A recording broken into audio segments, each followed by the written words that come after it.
Opa, tudo bom? Professor Flávio Barcelos aqui para mais uma aula de conversão de energia e dando continuidade ao assunto iniciado na semana passada do capítulo 4 do Fitzgerald, né? Introdução a máquinas rotativas. Na aula de hoje eu peguei todos os conceitos do capítulo 4 e eu sintetizei mais direcionado em aspectos construtivos, em aspectos práticos e que vocês vão precisar de alguns conceitos fundamentais aí que vocês vão precisar na disciplina dos próximos semestres de máquinas elétricas, ok? Então, eu te convido a me acompanhar aqui nos slides aqui no meu computador. Então, abrindo aqui nossa apresentação de slide do início, ok. Introdução às máquinas rotativas. Então, essa é a agenda, né, da aula de resumo desse capítulo 4. Introdução, falar sobre as máquinas rotativas e máquinas cilíndricas, que são o foco, vamos dizer assim, principal, né, ou a aplicação mais imediata. Então, assim, a gente está falando agora de equipamentos, né, nesse capítulo que produzem um movimento rotacional continuamente. Então, ó, esse aqui é uma máquina elementar. Então, a parte fixa, essa parte aqui em C, é o chamado estator. A parte móvel, né, que é essa barra I aqui, e que ela tem possibilidade de rodar segundo essa indicação aqui, ó, do ângulo θ. Então, ela muda a sua posição segundo o ângulo θ. E ao longo do tempo, né, esse deslocamento angular ao longo do tempo produz uma velocidade mecânica que a gente chama de ômega-m. O rotor é alimentado através de escovas de grafite em contato com anéis de cobre presentes no eixo do rotor. Então, por que eu estou destacando isso aqui? Eu cheguei a comentar um pouquinho na aula passada, mas isso aqui é importante por causa das máquinas DC, onde a gente tem o elemento de contato, tá, chamado de escova, e o material, grafite, algum tipo de condutor, tá, que seja macio o suficiente para ele provocar contato elétrico, porém ele não arranhar, ele não desgastar as peças mecânicas. Então, por isso a escolha do grafite, em contato com anéis de cobre presentes no eixo do rotor.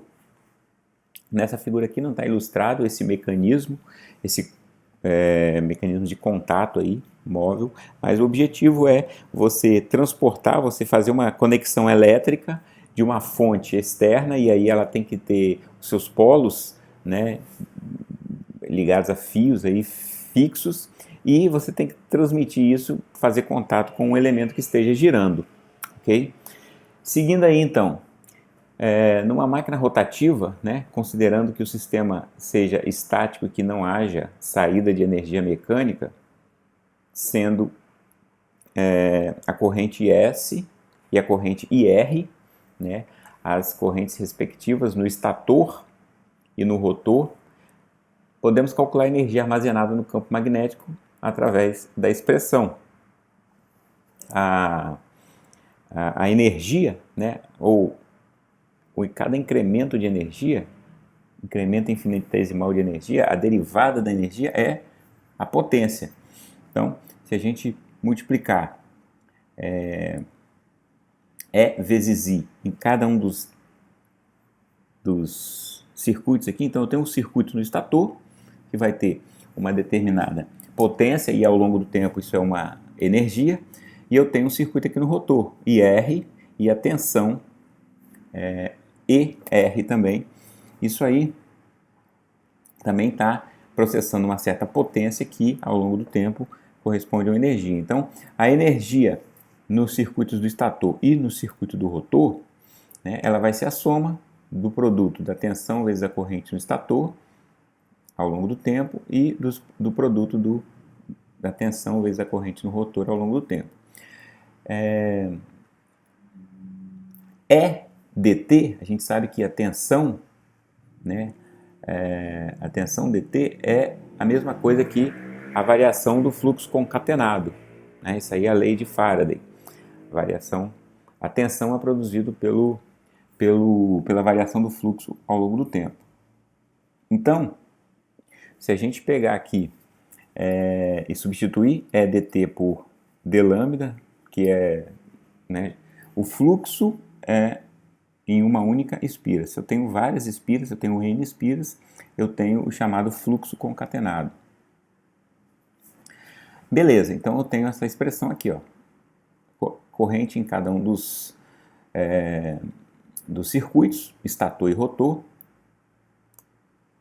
multiplicado pela variação do fluxo concatenado no estator e no rotor. O sistema magnético linear permite representar os fluxos magnéticos do rotor e estator em função da indutância, né? E essa indutância, ela depende do ângulo θ. Se a gente voltar na figura aqui, esse ângulo θ de deslocamento mostra a posição do rotor em relação ao estator. E, obviamente, a indutância, ela depende da relutância magnética, e a relutância magnética está altamente influenciado pelo entreferro. Então, quando esse rotor está alinhado aqui com o estator, ele vai ter um entreferrozinho, um gapzinho aqui pequeno nessa região. Mas agora que ele está aqui, o entreferro é muito maior, né? Quando ele estiver na horizontal, o entreferro vai ser maior ainda. Ou seja, essa indutância ela varia com a posição do rotor, com o ângulo θ. Isso que a gente está falando aqui, ó. Considerando a indutância mútua entre as bobinas do estator e rotor e integrando a equação, essa equação aqui, então se eu fizer a integral, isso aqui eu vou chegar na energia, né? Então eu vou integrar IS dλS mais IR dλR. Fazendo a integral do fluxo concatenado, multiplicado pela corrente, né, a gente chega nessa expressão, 1/2 de L, e aqui é a indutância do estator em relação a ele mesmo, ou seja, da autoindutância do estator. Aqui eu tenho a indutância do rotor em relação a ele mesmo, a autoindutância do rotor. E aqui eu tenho a indutância mútua, né, que é do estator em relação ao rotor. E aí as correntes também. Então aqui eu tenho a corrente do estator ao quadrado, corrente do rotor ao quadrado, e aqui a corrente do estator vezes a corrente do rotor, o produto entre elas, né, no termo da indutância mútua.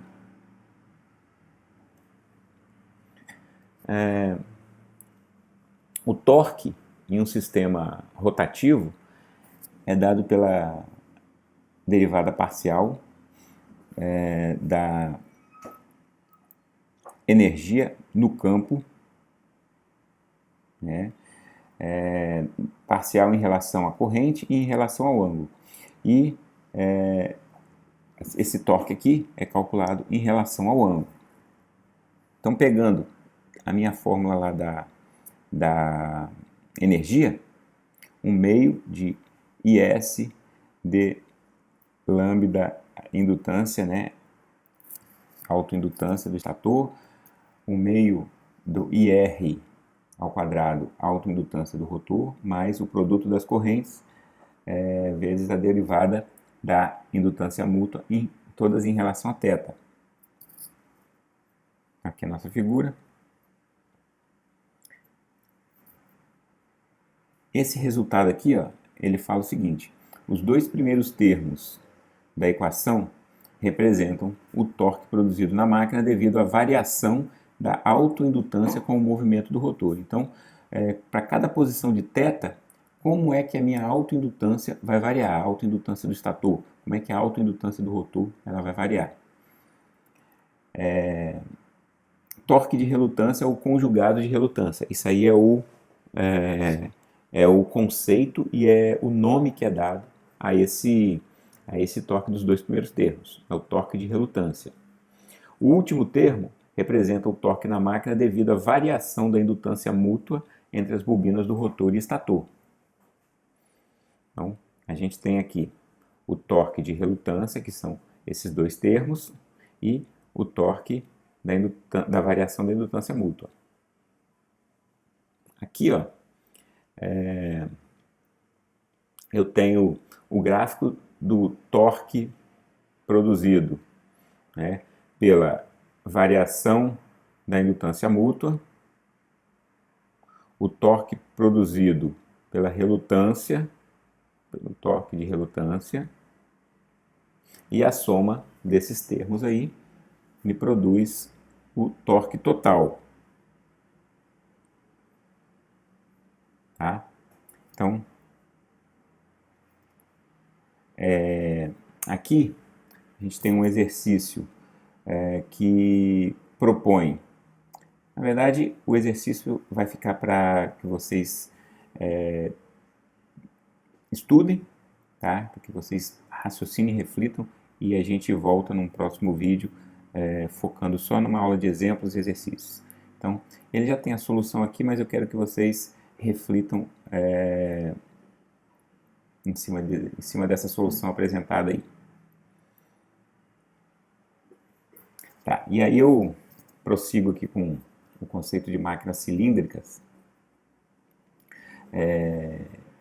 que é o seguinte, né, eu já falei um pouquinho na aula passada, mas ó, a figura ao lado representa um motor cilíndrico elementar de 2 polos, onde as bobinas do rotor e do estator estão postas em ranhuras na estrutura da máquina.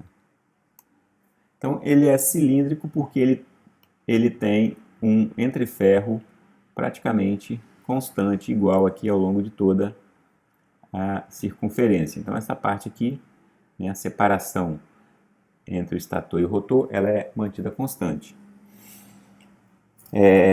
Quando eu tenho aqui a posição da minha bobina do rotor, ela nessa posição, então a corrente está entrando aqui, ó.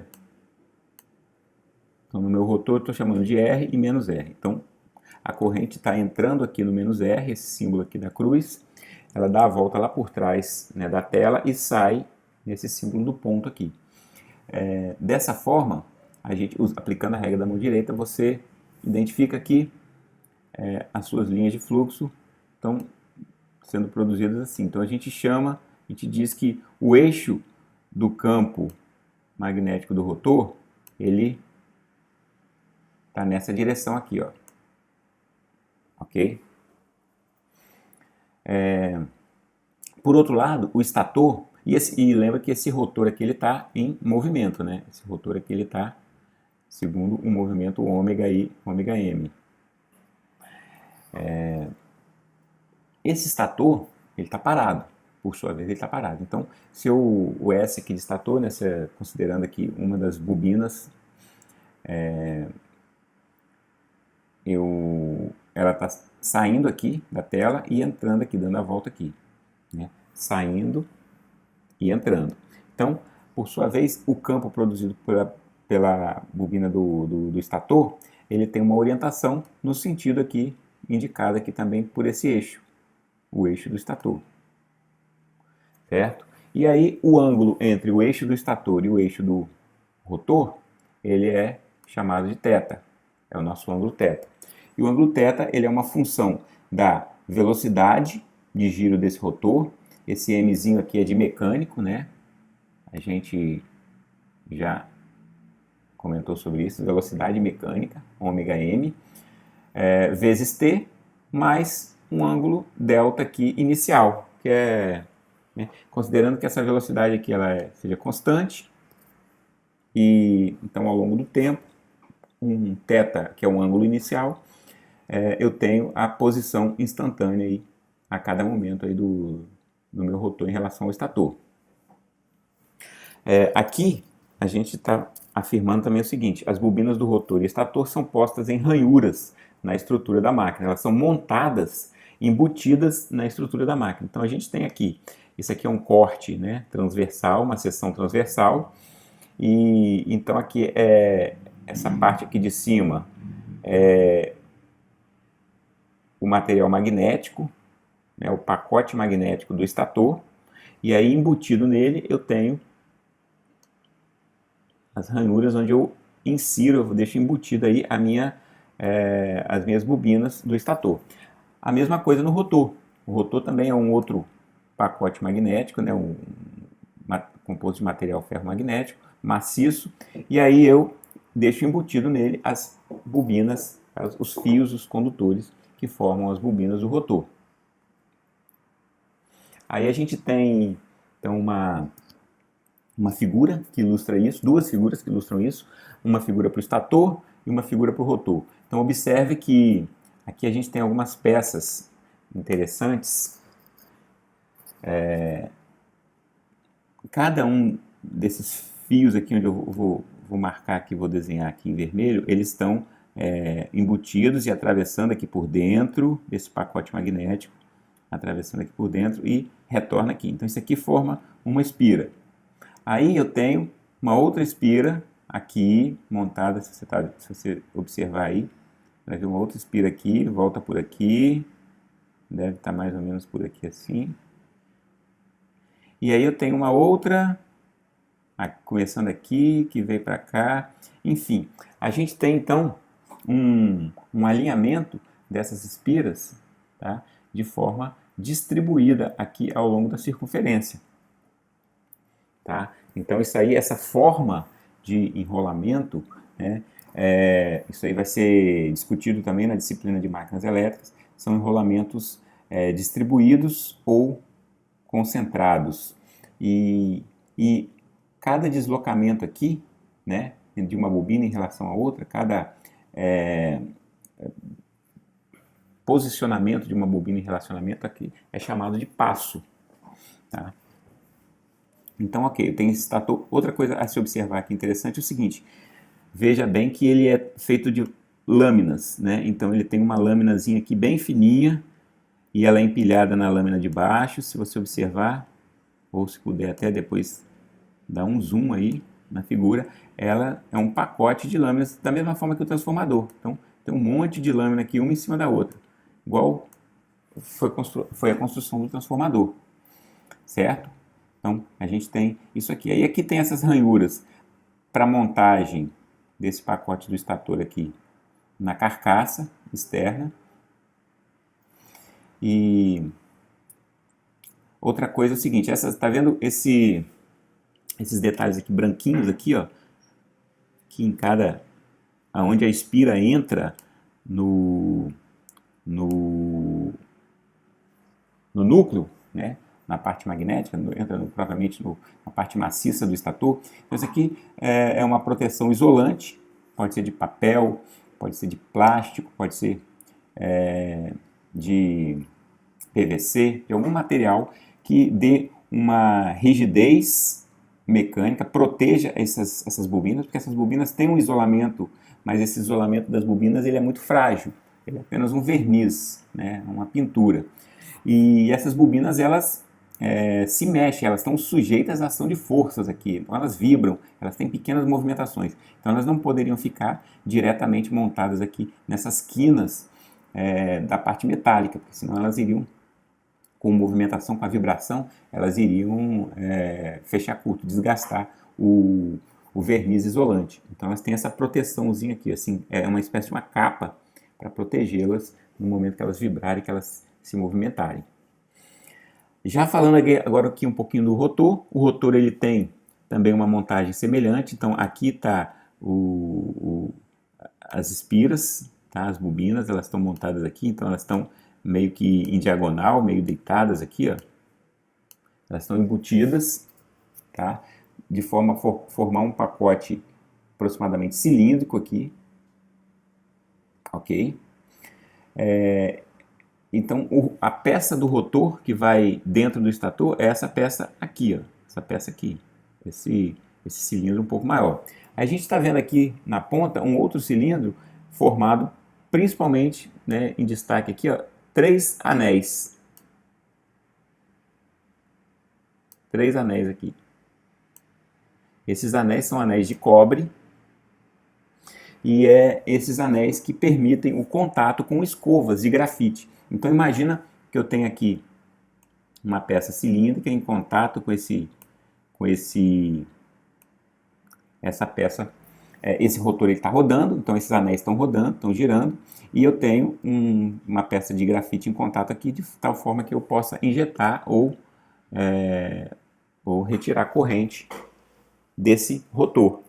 né? Então, na verdade, eu tenho 3, uma para cada fase. Isso aí, provavelmente, é o rotor de uma máquina síncrona trifásica. Então, por isso que eu tenho 3 anéis aí. Isso aí pode ser também um rotor de um motor bobinado, tá? Pode ser também. Pode ser um gerador síncrono.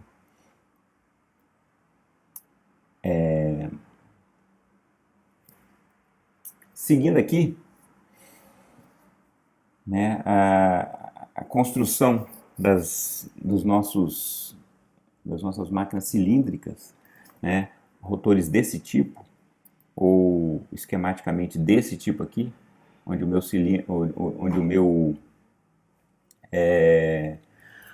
rotor ele não tem polos salientes, a gente tem aqui algumas observações. Eu considero os efeitos da ranhura no campo magnético desprezível, relutância do caminho magnético independente da posição do rotor. Então, por que isso acontece? Porque independente da posição do rotor, ele não tem diferença aqui no air gap. Isso é o oposto do que acontece aqui, ó. Então, isso aqui poderia ser considerado um polo saliente. Por quê? Porque quando o rotor está alinhado aqui, eu tenho uma relutância. Quando ele está em outras posições, a relutância e a indutância, consequentemente, vão mudando. As autoindutâncias são constantes, não há produção do torque de relutância. A indutância mútua do estator em relação ao rotor varia com a posição do rotor e produz torque. Então, a máquina cilíndrica, de rotor cilíndrico, ela tem o torque que simplesmente é a variação da indutância mútua. Então, IS corrente do estator, IR corrente do rotor e a indutância mútua entre as bobinas do rotor e do estator. E θ, o ângulo entre os eixos magnéticos do rotor e do estator. Então, naquele equacionamento de torque, né? Cadê? Aqui, ó, só o que sobra é esse termo. Né? Porque se não tem variação da indutância do rotor, da autoindutância do rotor em relação à posição, e nem da autoindutância do estator em relação à posição, se isso aqui não muda, esses termos eles são zerados.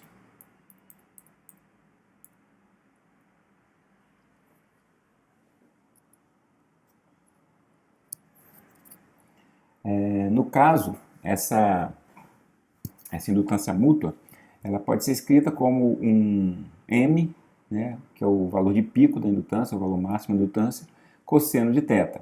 Então, ela vai variar em função do cosseno de θ. A corrente do estator, ela vai ser um pico de corrente, cosseno de ômega S, né, a frequência dessa corrente no estator, vezes T. A corrente no rotor é cosseno de ômega R, e aqui é uma outra frequência. Então, se a gente estiver falando de um motor, por exemplo, com um rotor cilíndrico, onde uma máquina de corrente alternada sendo alimentada, essa frequência aqui do estator seria os 60 Hz, essa frequência do rotor, ela dependeria da velocidade do rotor, tá? E aqui, e θ vai ser a velocidade mecânica do rotor, mais um ângulo que é chamado de ângulo de carga. Então, ômega-m, velocidade angular do rotor, delta, a posição do rotor em t igual a zero, no início do movimento, onde o motor estava inicialmente parado. E aí a gente pode fazer um desenvolvimento daquela primeira expressão, né, essa daqui, calculando a derivada dessa indutância mútua, que é representada por m cosseno θ. Então, fazendo esse desenvolvimento, eu chego numa expressão como essa daqui, ó.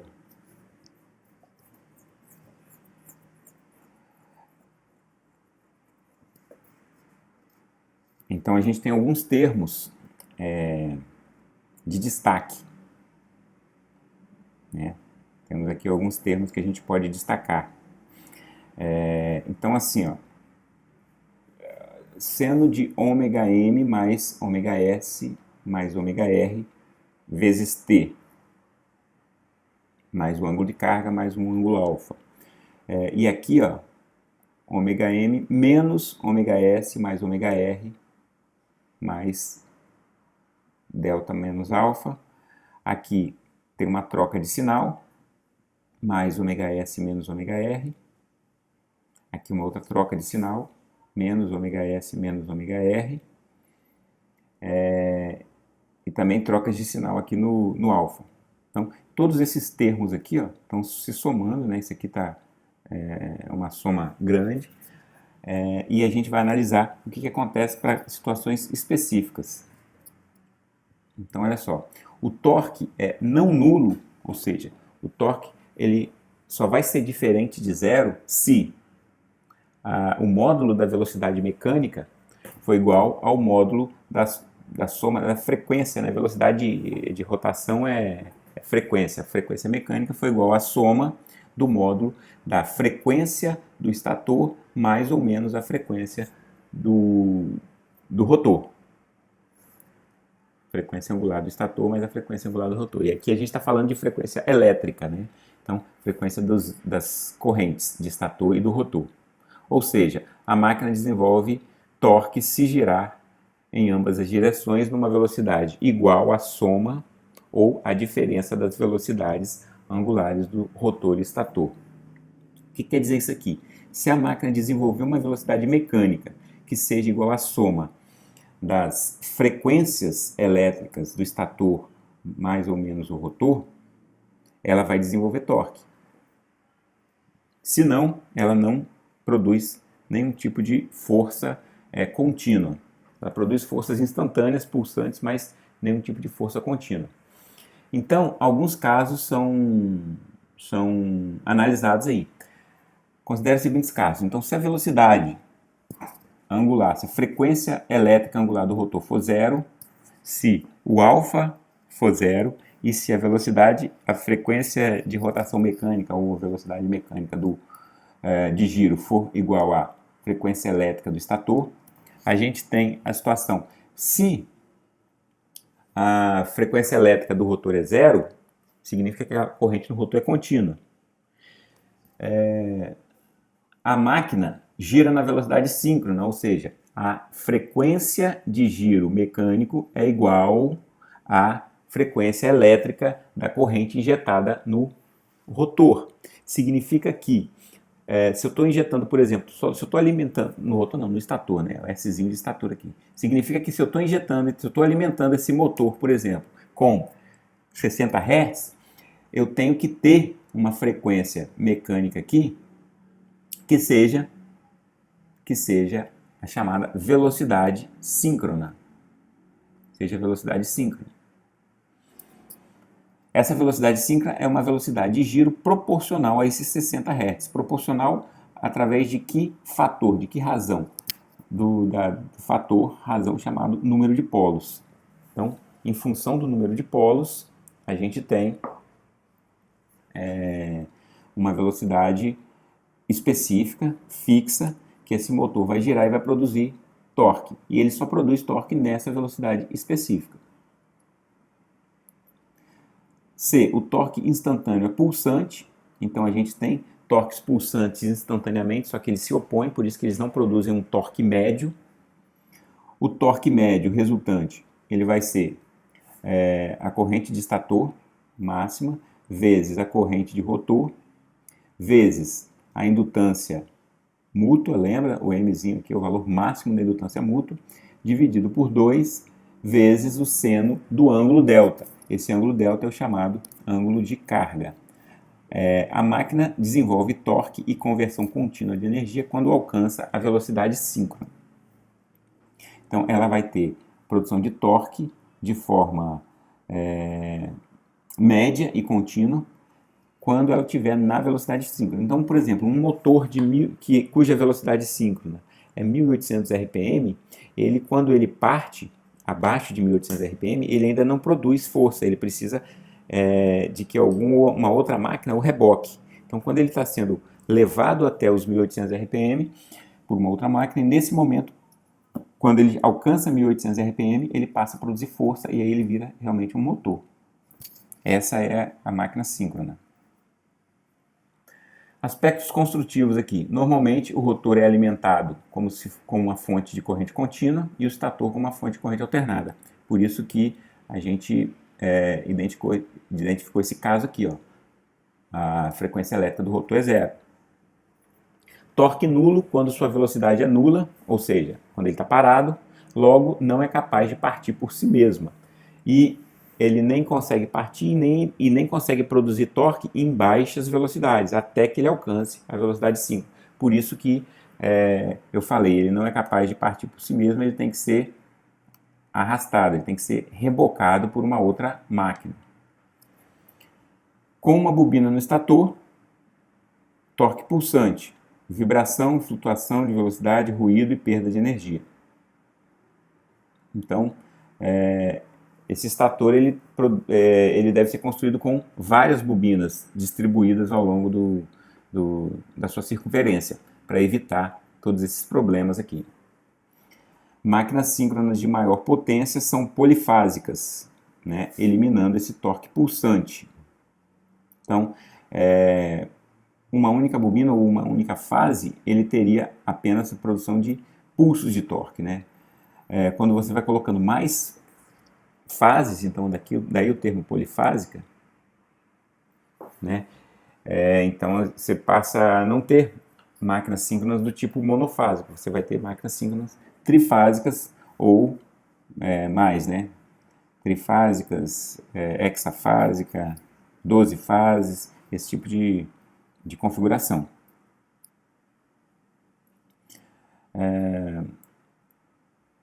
Tá, aqui a gente tem uma outra, então olha só, a gente fez esse primeiro análise desse caso aqui, né, caso número 1, considerando corrente contínua no rotor e velocidade de giro da máquina do rotor sendo velocidade síncrona.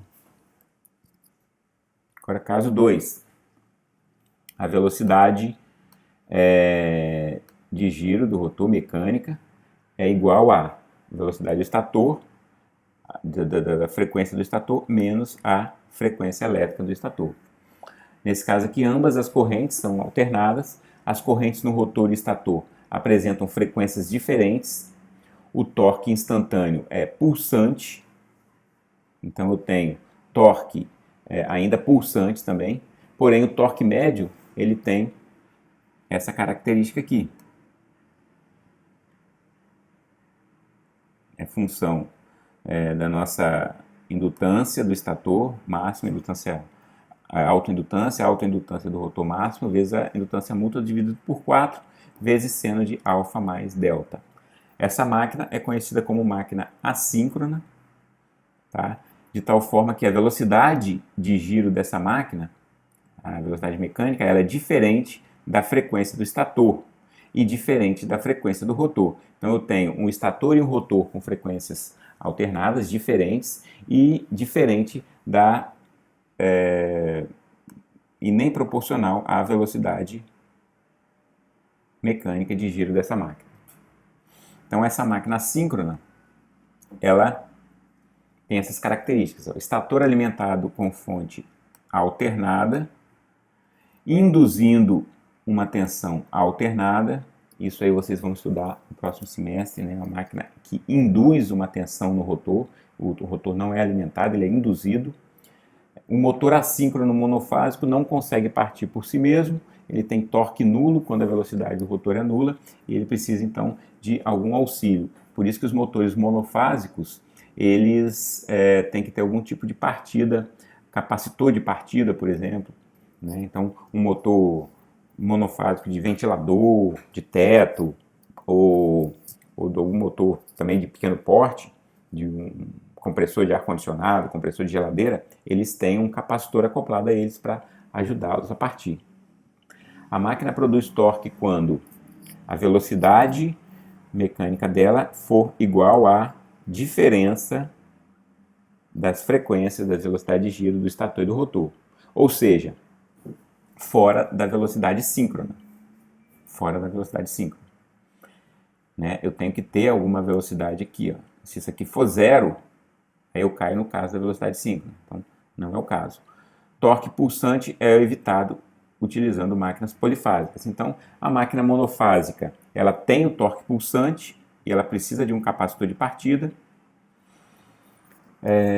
E para eu evitar esse torque pulsante, eu uso máquinas trifásicas ou de mais fases. Agora, isso aí acaba que se restringe a um caso de maiores potências, certo? Resumindo, máquinas rotativas desenvolvem torque pela variação da relutância no caminho magnético, pela variação da indutância mútua entre bobinas no rotor e estator.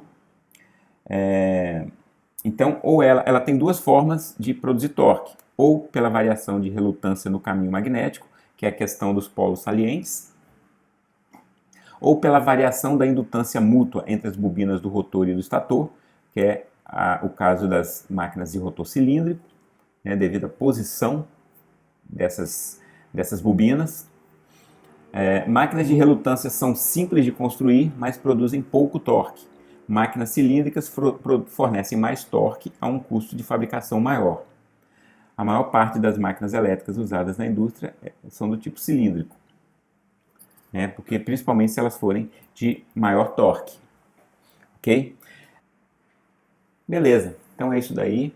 A parte teórica, a parte conceitual de complementação dessa semana é esse vídeo.